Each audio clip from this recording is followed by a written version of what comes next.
मूर्तियां हिलने लगी। वो नवाब बैठा देख रहा था, दूसरे लोग बोले देखो जी मूर्तियां हिलने लगी है, बेवकूफ कहाँ हिलती हैं, तुम्हारी आंखें हिलने लगी, अब तक पंडितों ने इतने इतने मंत्र पढ़े, जब नहीं हिली अब कैसे? बोला नहीं जी देखो वो चलने भी लगी। और थोड़ी देर के बाद में क्या देखते हैं, वो मंदिर जो मूर्तियां थी वो वहां से उठ के और नदी के पार आके रविदास जी के गोद में आ गई सभी। ये सच्ची भक्ति थी। सारी काशी जी के मंदिरों में घंटे बजने शुरू हो गए अपने आप, दिन में ही खड़तालें बजनी शुरू हो गई, घंटों की घनकार हो गई, और सब ने जो है रविदास जी के नारे लगाए, जय हो रविदास जी की, जय हो रविदास जी की, जय हो रविदास।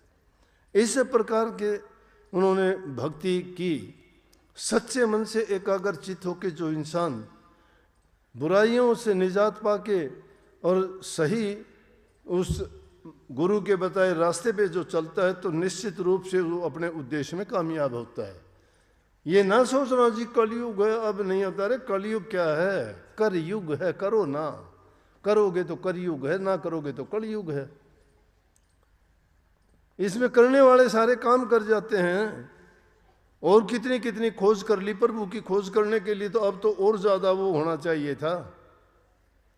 दूसरी ग्रह की खोज कर ली, इंसान की बीमारियों की खोज कर ली, एक एक नस नाड़ी की जांच परख कर ली, रोग बीमारियों की कर ली, बनावटी चीजें बनानी शुरू कर ली।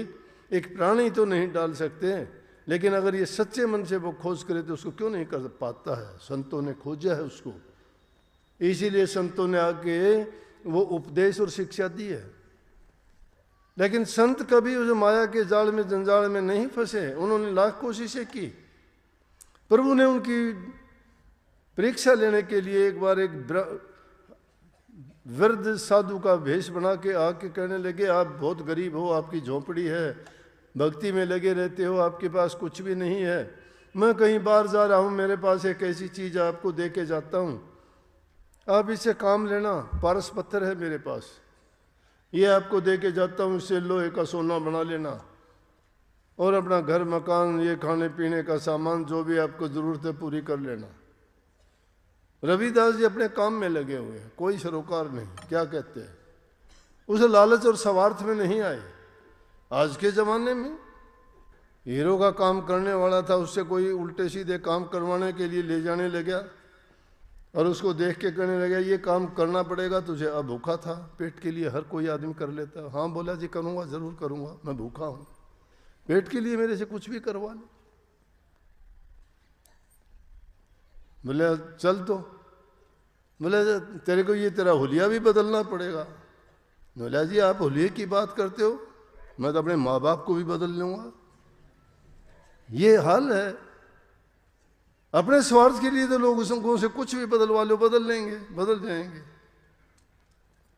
लेकिन जिनकी चाह नहीं है, जिनकी कामना नहीं है, जिनकी इच्छा नहीं है, जो माया के गुलाम नहीं है, जिन्होंने अपना उद्देश्य निर्धारित कर लिया है कि मेरा कर्म ये नहीं है, मेरा कर्म इस दुनिया से बाहर का है, उनको हिला नहीं सकते ये दुनिया की।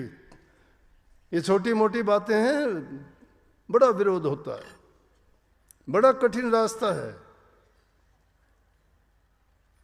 आदमी की रात की नींद छीन लेते हैं, दिन का उसका आराम छीन लेते हैं, उसको भूख प्यास बंद करवा देते हैं, ऐसे ऐसे वचन, झूठी साची बातें बोल बोल के। वो नीच और निकम्मे आदमी, वो काल की शक्तियां हैं। काल अपना खेल खेलता है, लेकिन संत लोग हंसते हैं उसके। थोड़े समय के लिए होता है, उनको पीड़ा होती है, लेकिन फिर वो परख जाते हैं, समझ जाते हैं। जब वो एकांत में जाते हैं, उनकी तस्वीर उनको नजर आती है कि उनका क्या रुतबा है और उनका उद्देश्य क्या है। उनको फर्क नहीं पड़ता। थोड़े समय के लिए जब इस दुनिया में रहते हैं, ख्यालात में आते हैं, तो फर्क पड़ जाता है।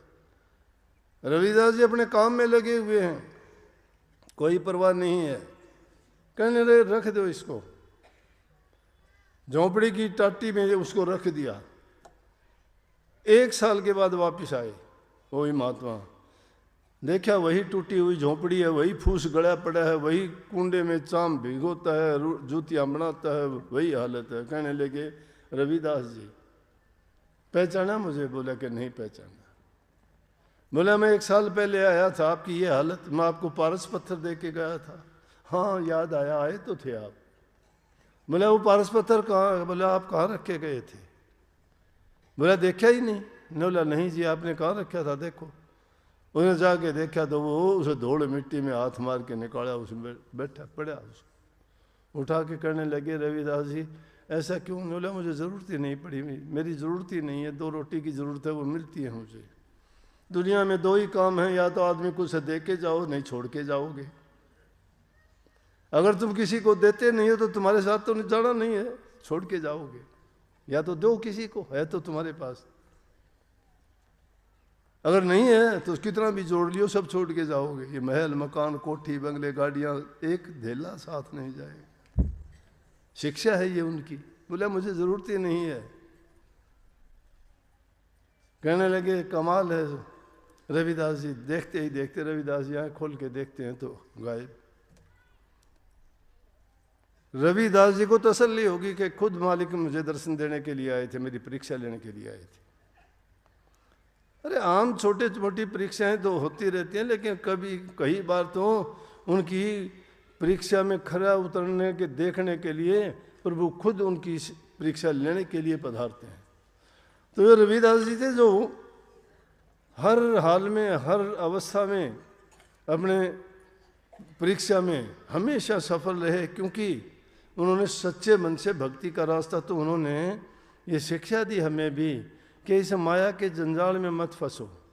संग्रह करने में तुम्हारा मन बढ़ता है, ध्यान तुम्हारा भक्ति की बजाय उन चीज़ों में चला जाता है।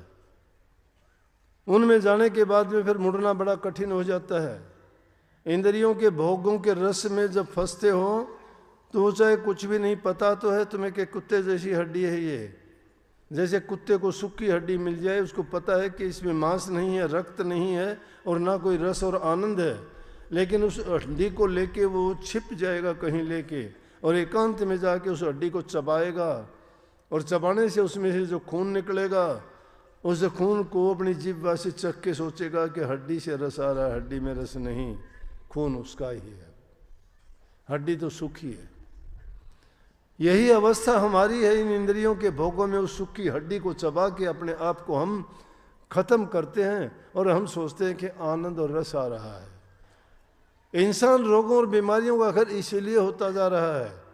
आज समाज बिगड़ता इसलिए जा रहा है कि बुरी आदतें बढ़ती जा रही हैं।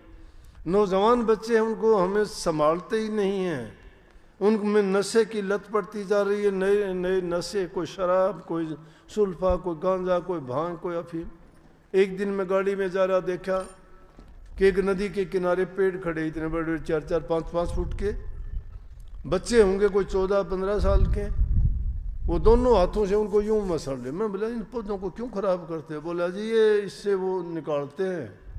बोला इनको रगड़ने से इनके हाथ काले हो जाएंगे, उससे वो हटा के ना फिर वो इसको पीते हैं, ये गांजा बन जाता है। छोटे छोटे बच्चे जिनकी संभलने की उम्र होती है, पढ़ने की उम्र होती है, उनको ये पता ही नहीं तुम क्या करते हो। और माँ बाप इतने उनके प्रति पैसिव हैं, उनके प्रति इतने उदासीन हैं, उनको पता ही नहीं तुम्हारा बच्चा क्या करता है।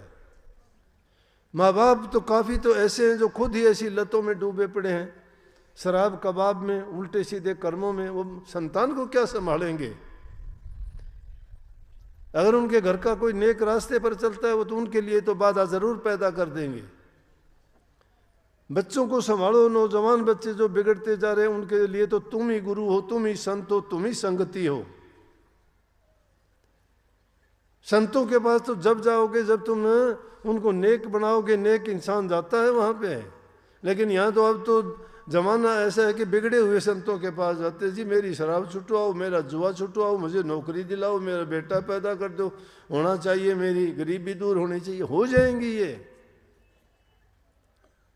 अच्छे कर्म करोगे सारी चीज हो जाएंगी। जो चीज बर्बाद करते हो तुम, नशे में बर्बाद करते हो, पैसा उसमें गया, शरीर उसमें गया, तुम्हारा परिवार में अशांति तुमने कर दी, लोगों से लड़ाई झगड़ा तुम करते हो, झूठ तुम बोलते हो, उधार किसी से लेके वापस दे नहीं पाते। क्यों काम करते नहीं हो? ठाट बाट सभी चाहते हो। अच्छा फ़ोन चाहिए, हाथ में घड़ी चाहिए, नीचे मोटरसाइकिल चाहिए, पीने को शराब चाहिए, रहने को होटलों का खाना तुम्हें खाने के लिए चाहिए।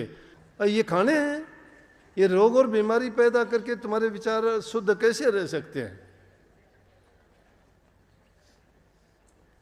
अच्छा खाना खाओ ना घरों में, सूखी रोटी खा के भी तुम्हारे विचार सात्विक होंगे। ये नहीं पता उनको कौन बनाता है, ये नहीं पता ये चटनी कितने दिन की बनी हुई है, ये नहीं पता ये कितने दिन का कटा हुआ है, ये नहीं पता किस खेत में किस गंदे नाले में पैदा की गई सब्जी आई है।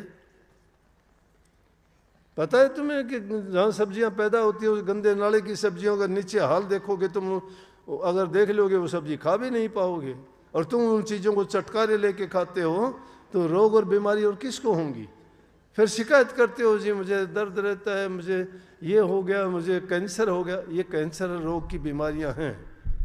इंसान परवाह नहीं करता, इंसान को नोट चाहिए, और नोट को कमाने के लिए चाहे उनको किसी को जहर क्यों ना देना पड़े। हम भी किसान आदमी हैं, सोचते नहीं। आप भी एक एक एकड़ में यूरिया के 4-4, 5-5 कट्टे बोरे डाल के और गेहूँ पैदा करते हो बेचने के लिए। घर के लिए इतनी खाद कोई नहीं डालता, अपना अलग बोते हो कि नहीं? परवाह नहीं। बरसिम बोते हो पशुओं के लिए, उसमें भी दुनिया भर के स्प्रे करते हो, खाद डालते हो, उसका पशु खाता है, उसका दूध निकलता है, वो जहर से भरा हुआ दूध है। क्या दूध है? पहले दूध में शक्ति होती थी, ताकत होती थी। सब्जियां रोग का घर है। आज बनाई, शाम की सब्जी बनी हुई, अगले दिन देख लेना कितनी अच्छी मिलेगी तुम्हें। पहले सब्जी बना के रख दिया करते, 4-4 दिन तक खराब नहीं होती थी। ये हमारे खेतों में काकड़ी और काचरी जो बोलते हैं, उनको सुखा के रख दिया करते, 2-2, 3-3 साल तक उनका कुछ नहीं बिगड़ता था। बिगड़ता था क्या? इसलिए जरूरत है हमें इन चीजों की तरफ गौर करने का, अपनी पीढ़ी को आगे के लिए संभालने का। इस सृष्टि में हर जीव, हर चीज चाहता है कि उसका वंश आगे बढ़े। कोई भी चीज अगर सोचते हैं कि उसको पानी नहीं मिलता या अच्छा वातावरण नहीं मिलता, उसको बढ़ना 8 फुट का चाहिए था, चाहे वो 1 फुट का बढ़ेगा तो भी अपना बीज पैदा करने पर चल पड़ेगा। जिस चीज को पानी नहीं मिलती आगे नहीं बढ़ता। एक गेहूं के बाल में अगर 20 दाने होंगे, लेकिन वो छोटा सा भी, चाहे वो 2 इंच का बढ़ेगा तो भी छोटी सी बाल निकाल के अपना बीज पैदा कर देगा।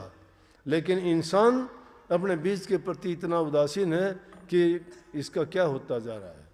इसलिए हमें प्रभु की भक्ति की ओर तो जब चलोगे ना, जब आपके विचार शुद्ध होंगे, घरों में शांति होगी, तुम्हारे पेट के अंदर 2 रोटियां होंगी। पेट की रोटियों के लिए अपनी मेहनत और काम किया करो। घरों का वातावरण अच्छा बनाने के लिए प्यार से बोला करो, अच्छा व्यवहार किया करो, हर आदमी को उनको अच्छे रास्ते पे चलने की शिक्षा दिया करो। ये सत्संगों में मिलता है। सत्संगों में 2 अक्षर का नाम मैं आपको राम राम बता दूंगा, 5 नाम का बता दूंगा, उससे उद्धार हो गया क्या? ये वो भूली वस्तु है जो सतगुरु दिखाता, बताता और सुनाता है। ये भूली हुई वस्तु हमें, जो इनको सुन के चेतता है, इंसान मान लेता है। मैं कहता हूँ दावे के साथ इन बातों को मान लेना, तुम्हारा जीवन और तुम्हारा घर स्वर्ग के समान नहीं हो जाए तो मुझे आके कहना।